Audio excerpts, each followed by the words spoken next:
টি-20 বিশ্বকাপের final match cover করতে West ইন্ডিজের বার্বাডোসে আছেন চ্যানেল আইয়ের sports editor Saidur Rahman Shamim. Bharat south Africa দলের সবশেষ আপডেট জানাচ্ছেন তিনি।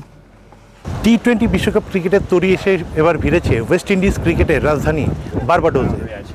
এই বার্বাডোস ক্রিকেট বিশ্বকে দিয়েছে অসাধারণ সব প্রতিভাবান কালজয়ী cricketer. Sir Garfield Sobers, Gordon Greenidge, sir Wesley Hall, Joel Garner, Malcolm Marshall, Desmond Haynes, এরকম অসাধারণ প্রতিভা যুগে যুগে জন্ম দিয়েছে বার্বাডোস। সেই বার্বাডোসের ব্রিজটাউনের কেনসিংটন ওভালে আগামীকাল মেগা ফাইনালে মুখোমুখি হচ্ছে এই টুর্নামেন্টের দুই সেরা দল ভারত ও সাউথ আফ্রিকা। দু দলই এই টুর্নামেন্টে এ পর্যন্ত অপরাজিত রয়েছে। ফাইনালে তাদের দেখা হবে এবং মোলাকাত হবে। সেই মোলাকাতই নির্ধারিত হবে এবারের টি-20 বিশ্বকাপের চ্যাম্পিয়ন দল কোনটি। আজ প্র্যাকটিস আছে, কিছুক্ষণ পরে প্র্যাকটিস হবে। সাউথ আফ্রিকা প্র্যাকটিস করবে, ভারত প্র্যাকটিস করবে না। তারপর আছে সাউথ আফ্রিকা দলের প্রেস কনফারেন্স, এরপরে ট্রফি উন্মোচনের আনুষ্ঠানিকতা। তো এই মাঠকে ঘিরে, ফাইনালকে ঘিরে দারুণ উন্মাদনা তৈরি হয়েছে। প্রচুর ভারতীয় সমর্থক বার্বাডোসে চলে এসছে এবং অন্য দলের সমর্থকরা আসছে। আশা করা যাচ্ছে একটি দারুণ ফাইনাল হবে। এই জন্য প্রস্তুত, মাঠও প্রস্তুতি নিয়েছে, মাঠের প্রস্তুতি চলছে, আপনারা দেখতে পাচ্ছেন সব রকম প্রস্তুতি চলছে।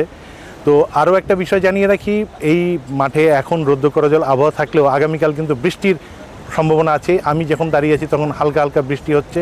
তারপরও এই ম্যাচের জন্য, অবশ্য ফাইনালের জন্য একটি রিজার্ভ ডে আছে, অর্থাৎ শনিবার যদি ম্যাচ শেষ না করা যায় তাহলে রোববার খেলা শেষ হবে। সুতরাং প্রস্তুতি সব রকম সম্পন্ন আছে। তো এবার দেখা যাক ফাইনালে কোন দল ভালো খেলে। এবং আরও একটা কথা জানিয়ে রাখি, এই টুর্নামেন্টে, এই টি-20 বিশ্বকাপ টুর্নামেন্টে এই বার্বাডোসের কেনসিংটন ওভালে 8টি ম্যাচ অনুষ্ঠিত হয়েছে। এর মধ্যে 6টি ম্যাচ সম্পন্ন হয়েছে এবং 2টি ম্যাচ বৃষ্টির কারণে ভেসে গেছে। তো তারপর যেহেতু রিজার্ভ ডে আছে এবং দলগুলোর প্রস্তুতি আছে, আশা করা যায় একটি চমৎকার ফাইনাল এখানে দেখা যাবে। আরও এই দুটি দলের কিন্তু অতৃপ্তি আছে। 1998 সালে আইসিসি চ্যাম্পিয়ন্স ট্রফি জেতার পর সাউথ আফ্রিকা আর কোনো আইসিসির স্বীকৃত টুর্নামেন্টের ফাইনালে ওঠেনি। বয়সভিত্তিক দলে উঠেছিল কিন্তু পূর্ণাঙ্গ জাতীয় দলে ওঠেনি এবং তারা চোকার্স নামে পরিচিত। সেমিফাইনাল, ফাইনালে তাদের বিপর্যয় হয়। তো আশা করা যায় এই পর্যন্ত যতটুকু খেলেছে তাতে তাদের আত্মবিশ্বাসী ফুটে উঠেছে। অন্যদিকে ভারত 2014 সালে ঢাকায় অনুষ্ঠিত টি-20 বিশ্বকাপের ফাইনালে সর্বশেষ খেলেছিল। এরপর আর তারা টি-20 বিশ্বকাপের ফাইনালে খেলতে পারেনি। তারা প্রথম আসরের চ্যাম্পিয়ন। তো এবার তাদেরও প্রত্যাশা যে এবার তাদের সেই দ্বিতীয় ট্রফি তাদের ধরা দেবে। তো দেখা যাক কেমন হয়। তবে আমরা যারা সাধারণ দর্শক এবং ক্রিকেট ভক্ত, তারা কিন্তু চাচ্ছে একটি জমজমাট ফাইনাল এবং টি-20 বিশ্বকাপের সফল পরিণতি।